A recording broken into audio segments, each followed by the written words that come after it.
The letter was dated 3 days after the plane had crashed, killing all 176 souls on board. That was the first impossibility that aviation maintenance engineer Robert Keller noticed when the yellowed envelope slipped from behind the cockpit seat he was removing. 32 years of aircraft maintenance had taught him to document everything unusual, but nothing in his career had prepared him for what was written inside. Before we go deeper, make sure to subscribe now. This channel exposes aviation mysteries and forbidden reports the industry tries to hide. Turn on notifications so you don't miss the next investigation, because some truths about air travel are deliberately kept from the public. The incident occurred on August 12, 2023, during routine maintenance on a Boeing 737 at Chicago O'Hare International Airport. The aircraft had been in continuous service since 1995 with only 2 previous owners. Nothing about its service record suggested anything unusual.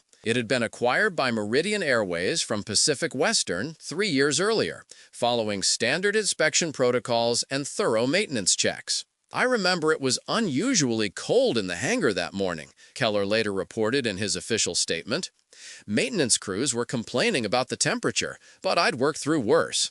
The plane was scheduled for interior refurbishment. Nothing major, just replacing worn cockpit seats and installing updated communications equipment. The Boeing 737 had arrived the previous evening from Denver after completing its final service flight before the scheduled 2-week maintenance period. The flight log showed an uneventful journey. Weather conditions had been optimal.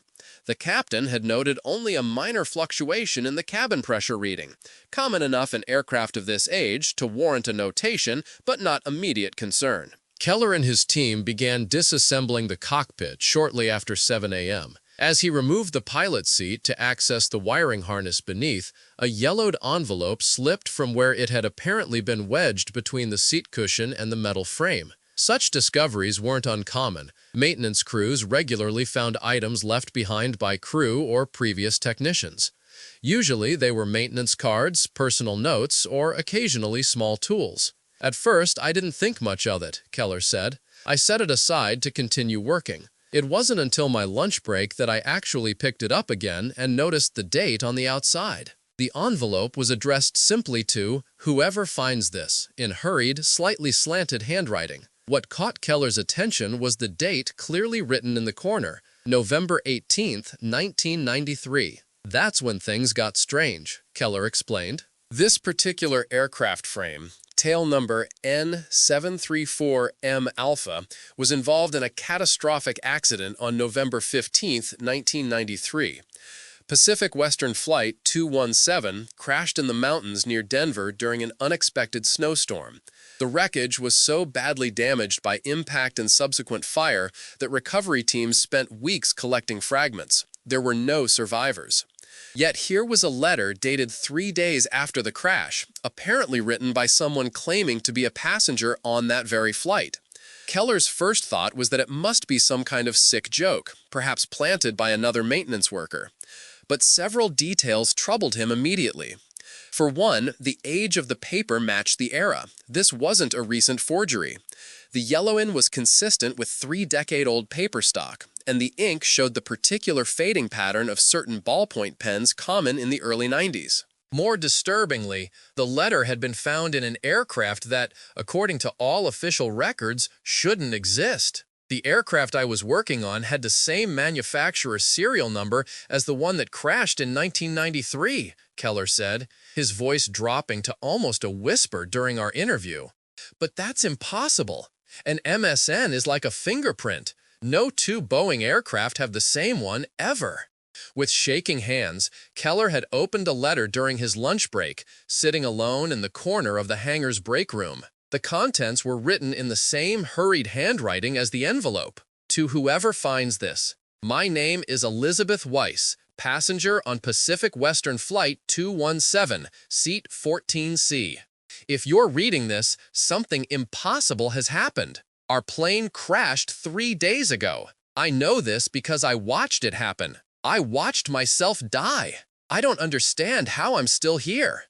The storm came suddenly. The turbulence was violent. I remember the oxygen masks dropping. I remember the screams. I remember the ground rushing up to meet us. Then I woke up, still in my seat, but the plane was intact. Empty, but intact. The same plane, but somehow different. The cabin lights flicker occasionally. Sometimes I hear whispers from the overhead speakers. They sound like flight announcements, but spoken backwards.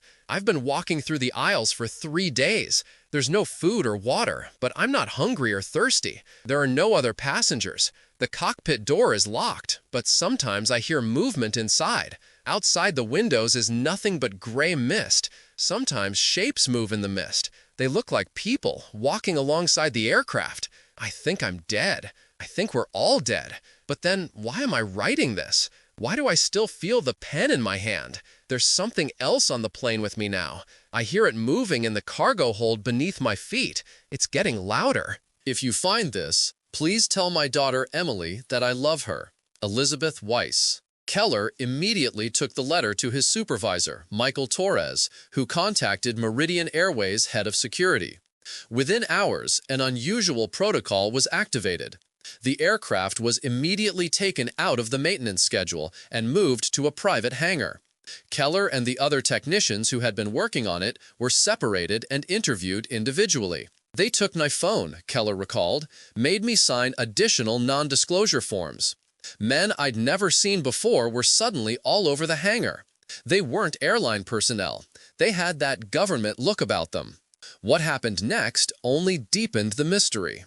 According to maintenance records that Keller was able to view briefly before his access was restricted, the aircraft he had been working on, the one supposedly carrying the identical serial number to a plane that had been destroyed 3 decades earlier, had documentation showing continuous service since 1993. That's when I started to really get scared, Keller said, because I know planes. I've worked on them my whole adult life. And records can be falsified, but manufacturing stamps can't be. Every major component has the date of manufacture stamped or etched directly into the metal. Keller had noticed while working that the hydraulic control assemblies, the avionics housing, even the secondary structure elements of the cockpit all bore manufacturing dates from 1991 to 1992, exactly what you would expect from an aircraft that began service in 1993. The plane he was working on wasn't a replica or a similar model with documentation errors. According to every physical piece of evidence, it was the exact same aircraft that had crashed 30 years ago. But the real shock came when Keller examined the maintenance logs more carefully. The aircraft had undergone routine D-checks, the most comprehensive inspection an airplane receives, essentially taking it apart and rebuilding it, at all the standard intervals throughout its service life. What disturbed him was a notation in the margins of a maintenance log from 2003, a decade after the crash. The technician had written, "Seat 14C replaced again, 3rd time this year. Material fatigue unexplained." The seat kept breaking, as if someone were sitting in it, for 30 years. But then it got stranger. During the investigation, Meridian Airways confirmed that they had indeed purchased the aircraft from Pacific Western Airlines, but Pacific Western had ceased operations in 1997. The sale documentation dated from 2020, 3 years prior to Keller's discovery. How could an airline that no longer existed sell an airplane that had been destroyed decades earlier? The investigators brought in by the airline attempted to locate records of Elizabeth Weiss. According to the official passenger manifest for Pacific Western Flight 217, a woman named Elizabeth Weiss had indeed been on board, seated in 14C. She was 43 years old at the time, traveling from Chicago to Denver for a business conference, and she had a daughter named Emily who was 16 years old in 1993. 2 days after the letter was discovered, as the investigation was still ongoing, something happened that couldn't be explained away as record-keeping errors or elaborate hoaxes. Keller was at home, having been placed on administrative leave pending the investigation, when his phone rang. The caller ID showed a number with a Chicago area code he didn't recognize. When I answered, there was just static at first, Keller recalled, visibly uncomfortable with the memory. Then a woman's voice came through. She sounded distant, like she was speaking through layers of interference. She asked if I had found her letter. Before I could respond, she said, "It's still in the cargo hold. It's getting through the floor now. Then the call dropped. Keller immediately contacted Torres, who instructed him to come to the private hangar where the aircraft was being held. When he arrived, he found a team of technicians removing floor panels in the passenger cabin. The looks on their faces, I'll never forget it, Keller said. They were scared. These were guys who'd been working on planes for decades, and they were white as sheets. What they found in the cargo hold defies rational explanation. According to 3 separate witnesses who were present, including Keller, the cargo hold contained personal effects, scattered clothing, a child's teddy bear, jewelry, watches, wallets, items that matched descriptions of belongings from passengers on the 1993 flight, items that should have been destroyed in the crash or collected by investigators 30 years ago. More disturbing still, the items appeared to be arranged in a pattern. Those who saw it described it as reminiscent of the seating arrangement in a passenger aircraft, as if invisible passengers were still sitting in their assigned seats with their belongings placed neatly around them. The teddy bear was sitting upright, Keller described, his voice barely audible, like someone was holding it, but there was nobody there. At this point in our investigation, access to information becomes significantly more restricted. What we know comes primarily from Keller, who was removed from the investigation shortly after the discovery in the cargo hold. Torres declined to be interviewed for this report, citing contractual obligations. 3 other maintenance technicians who were initially willing to speak with us later retracted their statements. What happened to the aircraft after these discoveries is subject to conflicting accounts. According to official Meridian Airways statements, the aircraft, identified only as experiencing maintenance issues, was decommissioned and transported to a storage facility in the Mojave Desert. However, FAA flight records show an unscheduled departure from O'Hare 2 days after Keller's discovery of the letter, with the aircraft's transponder identifying it as the same tail number. The flight plan indicated a destination of Groom Lake, Nevada, a highly restricted area commonly associated with classified government operations. Emily Weiss, the daughter mentioned in the letter, would be approximately 56 years old today. Public records show that an Emily Weiss matching this description lives in Evanston, Illinois. When contacted for this report, she initially agreed to speak with us, but canceled the interview less than an hour before our scheduled meeting. In a brief phone call, she would only say, "My mother's death was investigated thoroughly 30 years ago. I've made my peace with it. I don't know why you're trying to reopen these wounds, but I want no part of it." What she said next, however, suggests there may be more to her reluctance than simple grief. "They already came to see me about the letter," she said. "I told them what I'm telling you. Leave it alone." When pressed about who they were, she ended the call. The crash of Pacific Western Flight 217 in 1993 was attributed to a combination of sudden severe weather conditions and pilot error. The official NTSB report concluded that the flight crew failed to respond appropriately to changing weather patterns and descended to an unsafe altitude while attempting to navigate around the unexpected storm system. The wreckage was scattered across a 2-mile radius in the Rocky Mountains, and recovery efforts were hampered by continuing bad weather. According to aviation historian Dr. Malcolm Reeves, whom we consulted for this investigation, certain aspects of the original crash investigation were unusual. The cockpit voice recorder and flight data recorder, the black boxes, were recovered relatively quickly, which is standard, Dr. Reeves explained.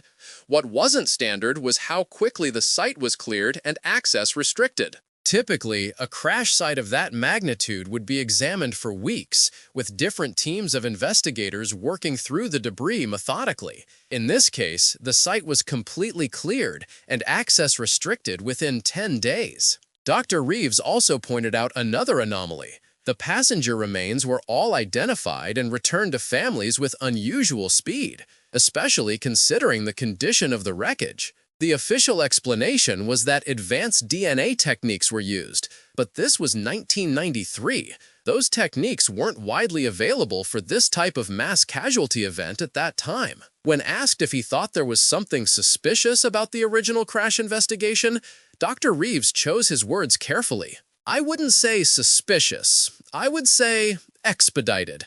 as if there was pressure to conclude the investigation as quickly as possible. Perhaps most disturbing was what Dr. Reeves shared off the record. Two NTSB investigators who worked on the original crash resigned immediately afterward. One moved to Australia within a month of the investigation concluding. The other, according to unconfirmed reports, checked himself into a psychiatric facility. Neither has ever spoken publicly about the crash. Our investigation took another unsettling turn when we attempted to locate other maintenance personnel who had worked on the aircraft prior to Keller's discovery. Of the 7 technicians who had performed significant maintenance on tail number N734 Malfa since its acquisition by Meridian Airways, 5 have either declined to speak with us or could not be located. The 6th, James Morales, agreed to a brief conversation but appeared nervous and evasive. "Look, I don't know what Keller told you, but that plane was always wrong," Morales said, repeatedly checking over his shoulder during our meeting at a coffee shop near O'Hare. Cold spots in the cabin that would move around, equipment that would power on by itself. I once left a tool on the console while working in the cockpit, turned away for maybe 10 seconds, and when I looked back, it was gone. Found it later in the overhead bin. Morales claimed that maintenance crews had developed superstitions about the aircraft. Nobody wanted to work on it alone. Nobody wanted the last shift of the day on it. There were jokes about it being haunted, but nobody was really joking. What Morales described next sent chills through our investigative team. Sometimes, when you were alone in the cabin, you'd hear footsteps walking up and down the aisle. Heavy footsteps, like someone wearing boots. But when you looked, there was nobody there. And the oxygen masks, they dropped down by themselves sometimes, just in seat 14C. No alarms, no loss of pressure, just that one mask dropping, as if someone had pulled it. When asked if he had ever found anything unusual like Keller's letter, Morales abruptly ended the interview. "I've said too much already," he muttered, gathering his things. As he stood to leave, he added, "Check the passenger manifest from the original crash. Check if anyone was added later." This cryptic suggestion led us to review the publicly available passenger information from Flight 217. The original manifest listed 176 individuals, 169 passengers, and 7 crew members. However, comparing this with contemporaneous news reports from the days immediately following the crash revealed a discrepancy. Initial reports mentioned 175 victims, not 176. Further research uncovered an amended manifest that was filed 3 days after the crash, coincidentally the same day Elizabeth Weiss dated her impossible letter. The amended document added 1 passenger who was not on the original list, Dr. Richard Hauser, seated in 7A, a first-class seat. Attempts to find information about Dr. Hauser proved unusually difficult. No obituary was published, no family members came forward to claim his remains. According to Social Security records, a Richard Hauser matching his approximate age and description had died 3 years before the crash. The 7th maintenance technician who had worked extensively on the aircraft, Carlos Rodriguez, was initially listed as on leave when we contacted Meridian Airways. After several follow-up attempts, a human resources representative informed us that Rodriguez was no longer employed by the company. His last known address in Chicago is now occupied by new residents who say they have never heard of him. A neighbor in the same building, speaking on condition of anonymity, told us that Rodriguez had left suddenly one night about 6 months ago. "There were people helping him move out at like 3 in the morning, the neighbor said. "I thought it was weird, so I looked out my peephole. They weren't moving furniture, just grabbing his personal stuff. The guys helping him weren't movers. They looked like cops or military. Dark suits, earpieces." The neighbor also mentioned something that sent a chill down our investigative team's spines. "A couple days after he disappeared, I got a piece of his mail by mistake. It was just a blank card with an airplane ticket inside, one way to Buenos Aires. I tried to return it to the sender, but there was no address." At this point in our investigation, we began to experience what can only be described as interference. Team members reported unusual clicking sounds on their phones. Our research database was accessed after hours, despite multiple security measures. 2 team members believed they were being followed. Then came the most disturbing development of all. 5 weeks into our investigation, Robert Keller, our primary source, disappeared. According to his wife, Marie, Keller left for work on a Tuesday morning and never returned. His car was found in the employee parking lot at O'Hare, but security cameras showed no footage of him entering the building. Meridian Airways confirmed that he never clocked in for his shift that day. 3 days after his disappearance, the same 3-day interval that keeps recurring in this case, Marie Keller received a text message from her husband's phone. Look in the bedside drawer. In the drawer was an envelope she had never seen before. Inside was a short note in her husband's handwriting.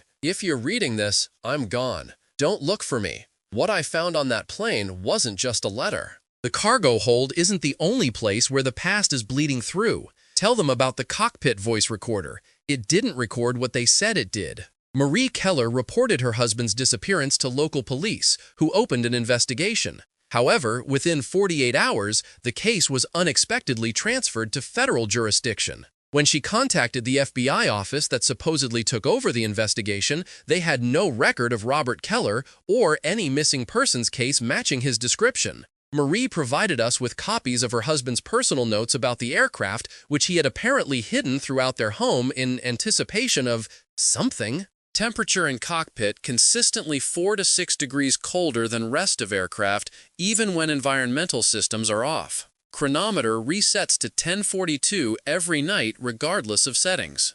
Editor's note, 10:42 p.m. Eastern Time was the exact moment Flight 217 lost contact with air traffic control in 1993. Seat 14C shows more wear than any other seat despite identical replacement schedule. Radio sometimes picks up transmissions when powered down. Female voice. Sounds like she's reading flight numbers. Found fingerprints on cockpit window interior after sealing cabin overnight. No one entered, according to security. Recurring smell of burning in cargo hold. No source identified after 3 inspections. The most concerning note was the last one, dated the day before his disappearance. Notes about the aircraft, which he had apparently hidden throughout their home in anticipation of something. These notes contained detailed observations about anomalies he had documented while working on the plane. Temperature in cockpit consistently 4 to 6 degrees colder than rest of aircraft, even when environmental systems are off. Chronometer resets to 10:42 every night, regardless of settings. Seat 14C shows more wear than any other seat despite identical replacement schedule. Radio sometimes picks up transmissions when powered down. Female voice. Sounds like she's reading flight numbers. The most concerning note was the last one, dated the day before his disappearance. Found partial CVR transcript in technical documentation.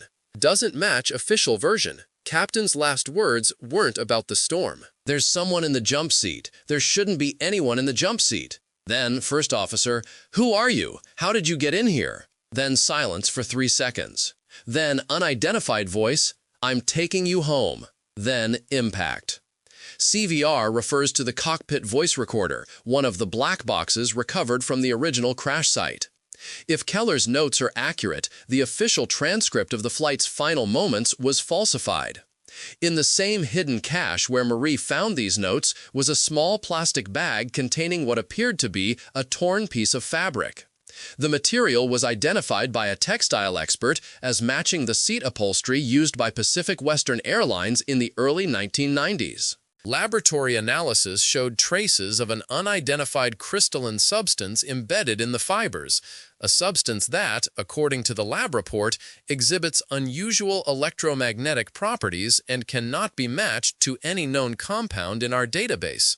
We attempted to obtain the original CVR recordings through Freedom of Information Act requests, but were informed that the recordings had been recycled in accordance with NTSB policies after the investigation concluded, a common practice but convenient for anyone wishing to conceal discrepancies.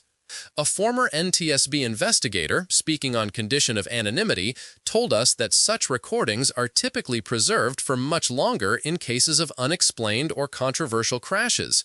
For them to have been recycled so quickly is unusual, the source said. especially given the high-profile nature of the crash and the fact that several litigation cases were still pending. Our investigation hit another wall when we tried to track the aircraft components salvaged from the 1993 crash site.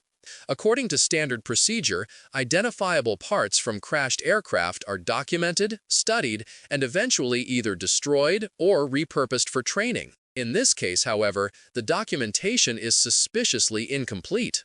Dr. Reeves, our aviation historian consultant, found this particularly troubling. There should be a paper trail for every significant component, he explained, especially the ones with serial numbers. But in this case, there are just gaps, parts that were logged as recovered, then nothing about where they went. The implications are almost too fantastic to consider. Could components from the crashed aircraft have somehow made their way back into circulation? Could they have been used to rebuild the very aircraft that Keller was working on 30 years later? If so, how did those salvaged parts come to bear the exact same serial numbers as the original aircraft, numbers that should have been retired after the crash? We consulted with metallurgist Dr. Elena Vasquez, who specializes in aircraft material failure analysis, about the possibility of salvaged parts being reused.